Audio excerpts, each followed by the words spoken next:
दोस्तों आज हम बात करने वाले हैं चीटिंग की।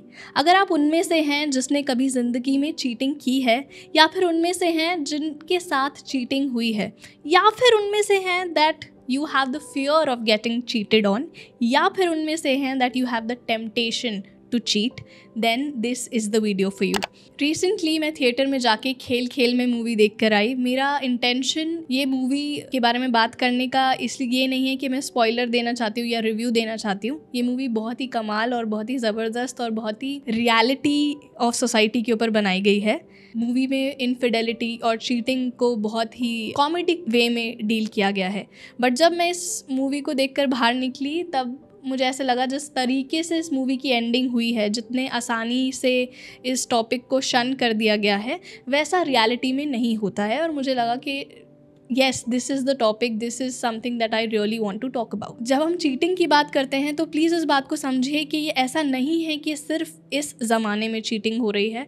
जब से सिविलाइजेशन बनी है, जब से सोसाइटी की फॉर्मेशन हुई है, तब से चीटिंग चली आ रही है, चाहे वो हमारे मम्मी पापा के ज़माने से हो, उससे पहले वाले ज़माने से हो, या आने वाले समय में। मैं इसे मॉरली जस्टिफाई नहीं कर रही हूँ, मैं सिर्फ ये चीज़ बोल रही हूँ कि ये हमेशा से एग्जिस्ट करती थी। अब बात अलग है कि अब ये बहुत ज़्यादा कॉमन हो गई है और बहुत ज़्यादा विजिबल है because of specifically social media and technological advancements.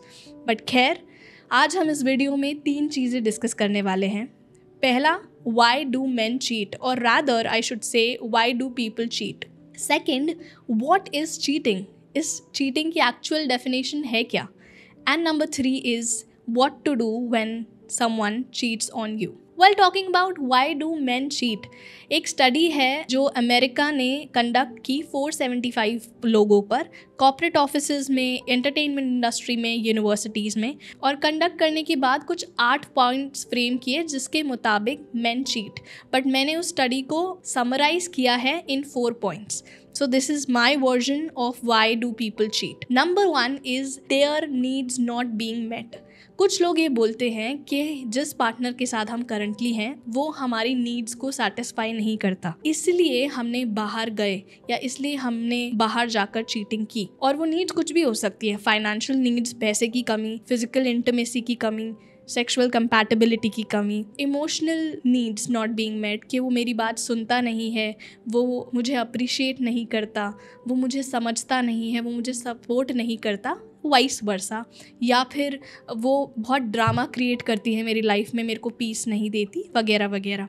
And intellectual needs, mostly ये पाया गया कि कुछ men who are in successful fields find their women to be not so intelligent, जिनके साथ वो अपनी डे टू डे लाइफ के साथ बढ़कर अच्छे टॉपिक्स डिस्कस कर पाएँ, like politics, like business, like finance. और काफ़ी मेन या फिर पार्टनर्स जो इंटेलेक्चुअली अपने पार्टनर्स के साथ कंपैटिबल नहीं होते, वो अपनी रिलेशनशिप या मैरिज के बाहर जाकर भी चीट करते हैं। Number 2 is need for variety. अब कुछ लोग कहते हैं कि इतने साल एक साथ रहकर आप बोर हो जाते हो एक दूसरे से। वो डायलॉग है ना, ये जवानी है दीवानी का, अगर मैं तुझे रोज एक टाइप का खाना दूं, दाल चावल, तो तू खा पाएगी?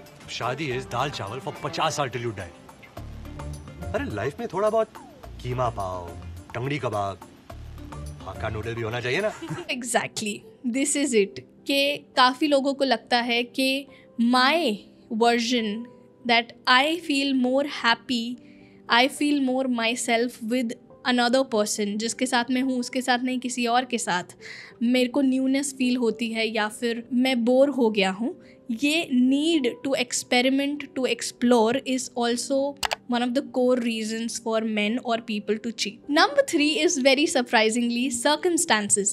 कुछ लोग जो चीट करते हैं वो ये बोलते हैं कि दारू पी ली थी, माहौल ऐसा बन गया था, या फिर उसने मुझे टेक्स्ट किया, मैंने काफ़ी दिन तक इग्नोर किया और फिर मैं इग्नोर नहीं कर पाया, या वो मुझे अप्रोच कर रहा था। सर्कमस्टांसेस के ऊपर कि I didn't cheat but this happened accordingly. हम साथ घूमने गए, या फिर हम साथ ऑफिस में थे, या फिर हम साथ पार्टी में कर रहे थे। ऐसे लोग जो चीट करते हैं और सर्कमस्टांसेस पे ब्लेम डाल देते हैं। Number 4 is people actually outgrow each other. जब आप बहुत समय से एक दूसरे के साथ होते हैं और एज एन इंडिविजुअल बहुत समय में आप सेम इंडिविजुअल नहीं रहते, आप भी ग्रो करते हो, आपका पार्टनर भी ग्रो करता है, बट जिस स्पीड से आप ग्रो कर रहे हो, अगर आपका पार्टनर उसी स्पीड से ग्रो नहीं कर रहा, इवॉल्व नहीं कर रहा, तो उसके बीच में अगर ज़्यादा गैप आ जाता है तो you out grow each other. सब कुछ होते हुए भी, खूबसूरती, पैसा, फिजिकल इंटीमेसी होते हुए भी you out grow each other, क्योंकि अब आप दो अलग इंडिविजुअल्स बन गए हो और आप एक स्पीड से ग्रो नहीं करें। खैर, मैं इन सब पॉइंट्स को बताने के बाद चीटिंग को जस्टिफाई नहीं कर रही, मैं सिर्फ इतना बोल रही हूँ that this very much exist. People who actually cheat वो कहते हैं कि हमने कोई लॉ नहीं तोड़ा है, हमने कोई गुनाह नहीं किया है जिसकी हमें सज़ा मिले। डेफिनेटली ये कोई लॉ नहीं है। जो ह्यूमन रिलेशनशिप्स हैं वो बहुत वेरिएबल होती हैं, मगर उन्होंने चाहे किसी लॉ को ना ब्रेक किया हो, उन्होंने एक अंडरस्टैंडिंग को ब्रेक किया है, एक अनसेड अंडरस्टैंडिंग जो दो प्यार करने वाले लोगों में होती है। मगर अब ज़माना बदल गया है तो उस अंडरस्टैंडिंग के मायने भी बदल गए हैं। Which brings me to my next point, definition of cheating. मुझे लगता है कि चीटिंग की ना कोई रूल बुक नहीं है, कोई डेफिनेशन नहीं है कि ये चीटिंग है और ये चीटिंग नहीं है। मुझे लगता है कि चीटिंग एक बहुत ही सब्जेक्टिव डेफिनेशन होगी, मगर ये बहुत ज़्यादा इम्पॉर्टेंट है आज के टाइम पे कि आपको पता हो, आपको एक लाइन डिसाइड करनी है कि वो कौन सी बाउंड्री है कि इसके पार चीटिंग है और इसके पार चीटिंग नहीं है। हो सकता है कि आपके पार्टनर की डेफिनेशन और आपकी डेफिनेशन अलग हो, मगर ये बहुत इम्पॉर्टेंट है कि आप दोनों मिलकर बैठें और डिसाइड करें ये एक बाउंड्री लाइन है। हो सकता है कि आपकी लाइन पीछे हो और आपकी पार्टनर की लाइन आगे हो, मगर आपको बैठकर ये डिसाइड करना बहुत ज़रूरी है कि इस लाइन के पार मेरे लिए चीटिंग है। अगर आपने उसको इन्फॉर्म कर दिया है, बता दिया है और उसके बाद भी चीटिंग हो रही है तो फिर सामने वाले का फॉल्ट है। जैसे कि कुछ लोग समझते हैं कि सिर्फ सेक्सुअल एक्ट में इन्वॉल्व होना ही चीटिंग होता है, बाकी चीटिंग नहीं होती। कुछ लोगों के लिए फ्लर्टिंग भी चीटिंग होती है। कुछ लोगों के लिए अगर आपको सामने से फ्लर्ट भरा मैसेज रिसीव हुआ है, उसका रिप्लाई बैक करना भी चीटिंग होती है। कुछ लोगों के लिए कोई भी ऐसा एक्ट में इन्वॉल्व करना जिसमें आपका पार्टनर इन्वॉल्व नहीं है, उसको जानकारी नहीं है, उसकी एब्सेंस में आप कुछ भी कर रहे हो और उसे जानबूझ के नहीं बता रहे, वो भी चीटिंग है। किसी के साथ टेक्स्ट में इन्वॉल्व होना और उन टेक्स्ट मैसेजेस को डिलीट करना भी चीटिंग है। किसी के लिए सिर्फ किसी के ऊपर नज़र उठाकर देख लेना भी चीटिंग है। तो ये बहुत ज़्यादा इम्पॉर्टेंट है कि एज कपल्स या एज पार्टनर्स दो लोग आपस में बैठकर डिसाइड करें, एक बाउंड्री लाइन बनाएं और डिस्कस करें कि ये हमारे लिए चीटिंग है। यहाँ पर माइक्रो चीटिंग का कंसेप्ट एग्जिस्ट होता है, जिसके बारे में आपको एज अ कपल स्टडी करना चाहिए, पढ़ना चाहिए और वोकल रहना चाहिए। और ये भी समझना चाहिए, if your partner says that सामने वाला इज़ टेक्सटिंग मी, तो आपको ये समझना चाहिए दैट सामने वाला is texting your partner because your partner is allowing it, that your partner is welcoming that text. तो आपको बहुत ही माइन्यूट लेवल पे, बहुत ही थिन लेवल पे, बहुत ही वल्नरेबल होकर एक दूसरे के साथ कम्युनिकेशन डेवलप करना चाहिए before getting into a relationship. और even if you are in relationship, it is never too late to discuss this sensitive yet very important issue that you will always going to face in your life। आप इस बात से मुंह नहीं फेर सकते कि आज की डेट में चाहे आप यंग कपल हो या ओल्ड कपल हो, आपके अंदर ये ऑडेसिटी और करेज और ये प्रायोरिटी होनी चाहिए कि आप इन इश्यूज़ को वल्नरेबल होकर एक दूसरे के सामने आमने बैठकर डिस्कस कर सको। अब यहाँ से ना एक पॉइंट उठता है कि this concept of cheating arises with a one question, and that question is what if I find somebody better after the marriage और आफ्टर द रिलेशनशिप। और ये क्वेश्चन उठना बहुत लाजमी है, बहुत ह्यूमन है और बहुत ही नेचुरल है। पहले तो जब ये क्वेश्चन उठता है, काफ़ी लोग इस क्वेश्चन को केटर ही नहीं करते हैं, दबा देते हैं। मगर आई एम वेरी श्योर कि ये हर किसी की लाइफ में एक ऐसा पड़ाव आता है जब वो इस चीज़ को फील करता है, महसूस करता है कि आई एम गेटिंग अट्रैक्टेड और अटैच्ड और I feel something for someone who is not my partner even if I am with my partner। तो ये बात को समझना बहुत इम्पॉर्टेंट है कि ये बहुत नेचुरल है. Of course this happens with everybody in the universe and not many people will accept it, but this happens with everybody. Of course this is going to happen with you 100%. You tend to get bored, you find some things likable in different partners. आपको किसी और की कोई चीज़ें पसंद आने लगती हैं और किसी और की कोई चीज़ थोड़े समय बाद, और आप अपने ऑफिस में होते हो, आप अपने वर्क लाइफ में होते हो, या फिर आप अपने नए दोस्त बनाते हो. Of course that is going to happen 100%. You grow old and you get attracted to women who are much more beautiful than your wife, or vice versa, that you get attracted to a handsome man, or you find their intelligence attractive, you find somebody attractive because of their talents, you find somebody attractive because of their courage, or you find somebody attracted because of their homeliness. It can be anything. At any point of time आप अपने partner के साथ होते हुए किसी और के साथ अगर ऐसा कुछ फील कर रहे हो तो ये फीलिंग होना तो नॉर्मल है, but it is very important to understand that it is who that you have to decide that you have to spend your rest of your life with one partner. मुझे ऐसा लगता है that you have to choose your choice daily. You have to wake up every day in the morning and choose to spend your day with your partner. You have to wake up next day and again to choose to be with your partner. And this is not only limited to relationships. This applies to every other thing. If you want to do something great in life, if you want to endure or persevere and do great things in life, you have to choose your choices daily. और मुझे ऐसा लगता है कि love ना is not a feeling. Eventually love is a choice. Love is a decision. Similarly, cheating is not something that happens. Cheating is also a choice. Cheating is also a decision that you make. And this is something that I want to say for people who cheat. It's not about what is right for you or what is wrong for you. It's not about making a right or a wrong decision. It's about whatever that you have done in your life. Take full 100%, 1000% charge and responsibility for your actions. अपने actions जो भी हुआ है या जो भी आपने किया है उसका blame दूसरों पर डालना, circumstances पर डालना, अपने partner पर डालना is the most coward thing you can do. So if you have done that in your past or you are doing it, then at least have the audacity or respect yourself enough to accept it first and take full charge of your actions. And this is what I want to say for people who get cheated on, जिनके साथ cheating हुई है. It is very heartbreaking that you go through wave of emotions from being sad to being angry to feeling numb to feeling worthless. But मुझे सिर्फ इतना कहना है कि गलती सामने वाले की, पाप सामने वाले का, कर्म सामने वाले का, तो आपको अपने आप को खुद को सज़ा क्यों देनी है. किसी भी सेंस ऑफ चीटिंग में, whether it is sexual cheating और फाइनेंशियल चीटिंग और इमोशनल चीटिंग, बुरा लगता है, बुरा लगना लाजमी है, बुरा लगना भी चाहिए, मगर एक दिन ऐसा ज़रूर आना चाहिए जब आपको वो बुरा लगना बंद कराना होगा. मैं ये नहीं कह रही कि एक दिन आ जाएगा जब आपको बुरा लगना बंद हो जाएगा. मैं ये कह रही हूँ कि एक दिन ऐसा आपको लाना होगा कि वो आपको बुरा लगना बंद हो जाए.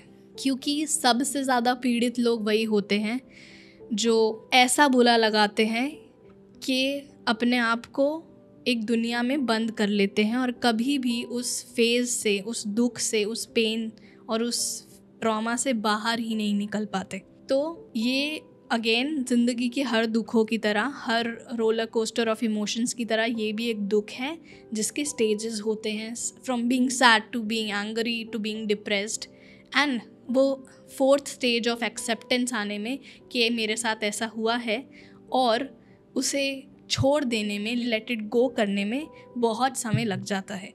तो आई जस्ट वॉन्ट टू से दिस टू पीपल कि वो ज़िंदगी का एक फ़ेज़ है, वो दुख, उसे ज़िंदगी भर का दुख नहीं बनाना चाहिए. And please don't work too hard on forgetting someone. I believe कि human relations work on mutual trust and mutual understanding. Please believe and please understand कि सामने वाले ने आपका ट्रस्ट का कचरा बना के डस्टबिन में फेंक दिया है, तो फिर आपको भी उसे कचरे में ही पड़े देना चाहिए, आपको वापस नहीं जाना चाहिए. In 99% cases it is you that you have to accept and move on. बहुत लोगों के बहुत सारे रीजंस होते हैं मूव ऑन ना करने पाने के, और बहुत मेजर बड़ा रीज़न है डिपेंडेंसी. सोसाइटी में हमने बहुत सारे केसेस, बहुत सारी मूवीज़, बहुत सारे लाइव एग्जाम्पल्स एक दूसरे की ज़िंदगी में देखे होंगे. मुझे यहाँ पे एक एग्जाम्पल जो याद आ रहा है वो दिल धड़कने दो मूवी का है, जिसमें अनिल कपूर चीट करता है अपनी वाइफ को और उसकी वाइफ को पता होता है.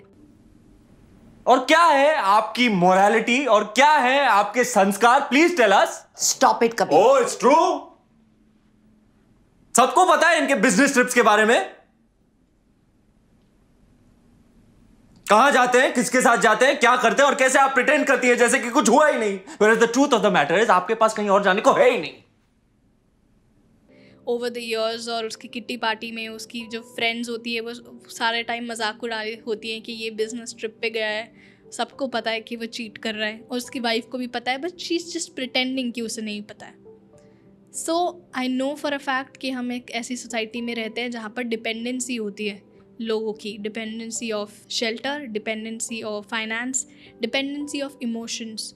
मैंने ऐसे लोग भी देखे हैं जो अपने आप में बहुत ही सक्षम हैं, जो अपने आप को चलाते हैं, अपनी ज़िंदगी खुद रन करते हैं, बट फिर भी इमोशनली डिपेंडेंट हैं और वो ये डिसीजन नहीं ले पाते. बट हाँ, मैं इस बात को समझती हूँ कि हर बार जब आपके पास कोई चीट करता है, ज़रूरी नहीं है कि आप उसके साथ मूव ऑन कर जाओ. ये आपकी रिलेशनशिप है, वो रिलेशनशिप किस स्तर पे है और वो चीटिंग किस लेवल की है, उसकी गलती कितनी बड़ी है, उस पर डिपेंड करता है कि आप उसे माफ़ करोगे या नहीं और आपको सेकंड चांस देना चाहिए या नहीं.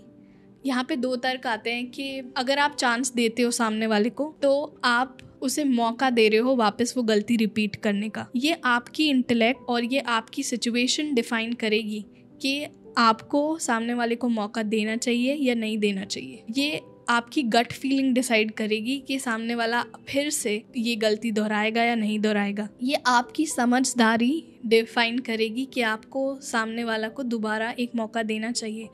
क्योंकि ये बात भी सच नहीं है that once a cheater is always a cheater.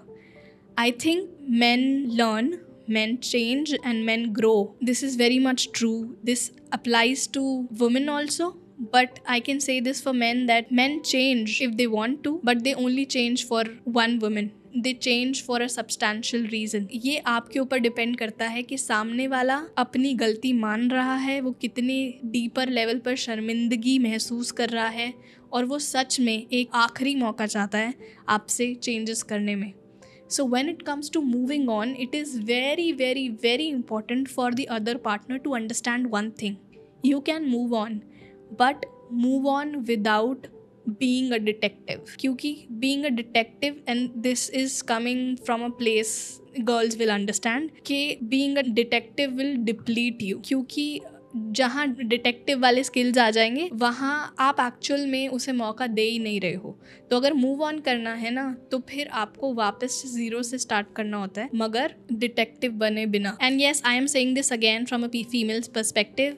When someone cheats on you, don't put the blame of their mistake on your shoulders कि इसमें मेरी ही कोई गलती होगी. I have seen a lot of females say to each other, I've seen a lot of mothers say to each other, I'm sure you all have seen this in some of the other cinema, कि माँ अपनी बेटी को कह रही है कि तूने इसको संभाल के नहीं रखा इसलिए इसने चीट किया, तू इसका ध्यान रखती तो ये बाहर नहीं जाता. प्लीज़ अंडरस्टैंड कि no amount of beauty can keep a man, no amount of sex can keep a man, no amount of bank balance can keep a man, no baby can keep a man. A man can only and only be kept if he wants to be kept. Applies to women also. Simple. Period. ये पूरी video मैंने एक gender specific होकर की है. मैंने इस video का जो थंबनेल है वो भी यही रखा है कि why do men cheat. But I think at the end of the day I fully accept that cheating happens from both the genders and it is not an allegation on any one gender. It is just a pure observation, because जो मैंने movie देखी खेल खेल में, उसमें ये ऐसा कुछ डिपिक्ट हुआ और मुझे लगा कि इस इशू के बारे में बात करनी चाहिए. So yeah, for people who get cheated on, please keep your self-esteem high and please understand it's not your fault, it's their loss. So celebrate their loss and move on. And I really hope that you have found this whole video helpful, valuable, and please share it with somebody who may need it. दोस्त लोग को पता होता है कहाँ क्या खिचड़ी पक रही है, तो प्लीज़ अपने दोस्तों को भेजो ये video. And do let me know what more topics you want me to talk about. And I really hope you like this video. If you did, please make sure you like, comment and share as much as you can. And thank you so much for supporting Hocus Pocus with Anshul. I'll see you again on every Thursday and Saturday 7 p.m.